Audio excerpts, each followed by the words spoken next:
and welcome to our first official Dynasty Mind episode on the Fake Pigskin YouTube channel. My name is Chris Chung at FF Dynasty 101.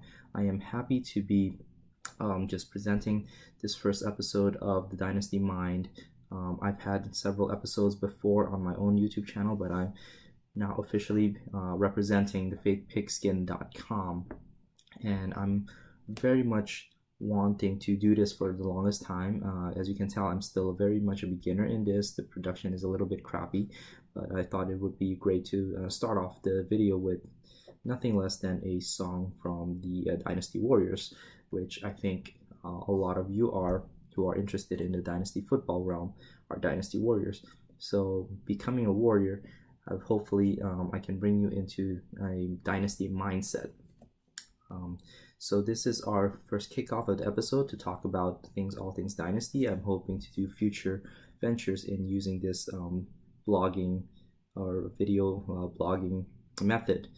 This is a new venture by Fake Pigskin, and I hope we can continue to expand on this.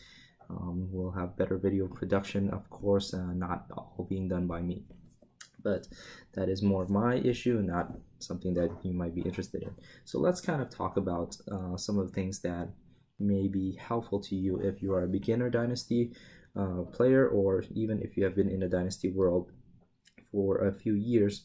I think one of the things that we can all agree on that Dynasty is a different animal than your typical redraft, and it has a lot of complex variables, complex factors that you have to pay attention to, and you can easily get lost, get swept up in a lot of great advices out there. I'm not saying that some of the advices given to you by different people can be overwhelming at times, but I'm not saying they're necessarily bad, but it is overwhelming. And through the years, I've come to learn that one of the things that you must have as a avid Dynasty player is to have a process.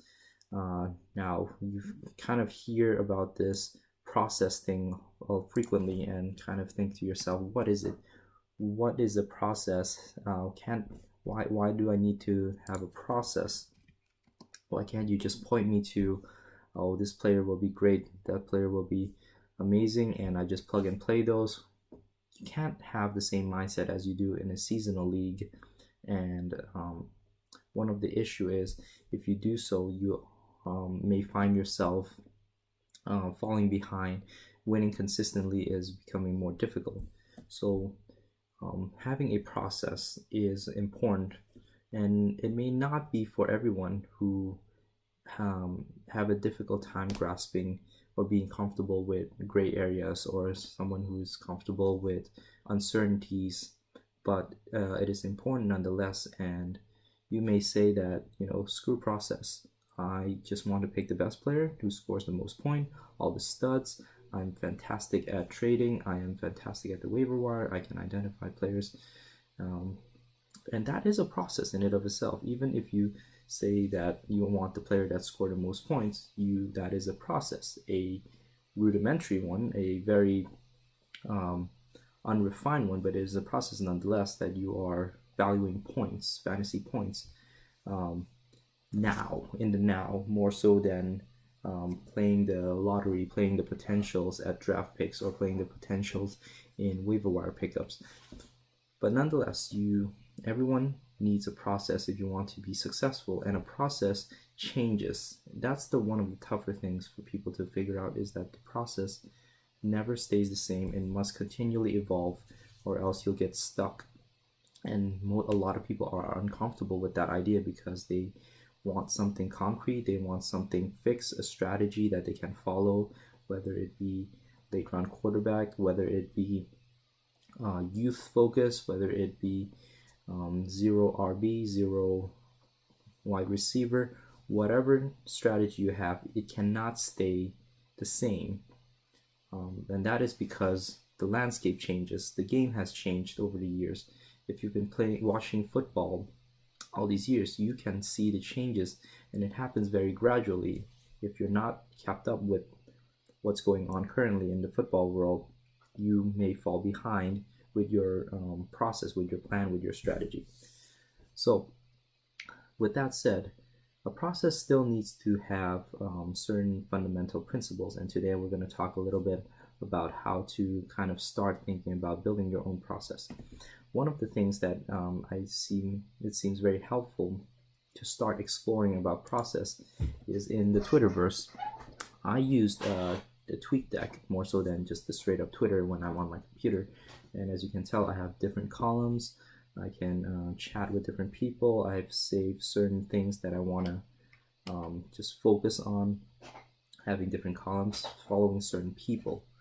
Here's the important things that people don't really think about when they follow a certain strategy, they follow a favorite writer, is that when you identify someone whose strategy you agree with, you're implicitly talking about adopting their process. Now, being careful about it, when you have found a group of favorite writers, and I always mention, unless you are a pro, unless you are an analyst yourself that has a winning process already created, I would recommend grouping some of the analysts out there who does this for who takes fantasy analysis seriously. And I don't mean metrics guys or film guys, but a little bit of both will help. For example, my process is I take a heavy film guy in Matt Waldman with also a heavy metric guy in Number Fires, in J.J. Zacharyson or Danny Carter, who who strongly abides by metrics. And I found all these wonderful people on the Twitterverse. There include others, and I mix and match. That is my process. I want to have the best of both film and metrics and the interpretation of them. I feel like these people can explain their reasoning very well, and I'm married to both of them. In the same way, if you adopt a strategy, say zero running back, do you know the process of Sean Siegel? Do you know his mindset, or are you just adopting it, or just taking his strategy in face value, and then you'll find yourself completely at a loss of what to do when the landscape has changed? Excuse me. So Twitter is a great place to kind of identify different people, and also to kind of start building an idea of how you want to be as an owner. What is your philosophy in team building? What is your draft philosophy? Who is your go-to for rookie advice? Who's your go-to for dynasty advice? Who's your go-to for wide receivers, running backs, quarterbacks, team statistics, film, schemes? Who are these people? And I think the Twitterverse has been very amazing in my process. With that said, the Twitterverse can also be a place of bad information and also be a place of overloading on information and contradictory processes. There are some things that don't fit with my idea of how to evaluate a player. For example, I think the off-season and draft times is the best way to kind of explore what are some of the things that I like, what are some of the things that I think will be something that is a non-negotiable for me. For example, if a wide receiver doesn't even have the baseline, baseline 40-yard dash, for example, I would put them on a lower tier priority. Or if someone is purely hyped up based on their metrics but does not show that on film, those go in the lower priority for me. Now, some people may think that metrics are more important because film doesn't show you everything, and I would agree with that. That is why I also follow people who have contradictory process than me, so I can test out if my process can hold up against their arguments, and that is another way to refine your dynasty process, dynasty philosophy. So this is a short video. I'll stop here for today, but I hope this gets you thinking about what your dynasty process is and how you want to build a dynasty process. If you like this video, please comment below. If you hate me, go ahead and comment below. You might as well.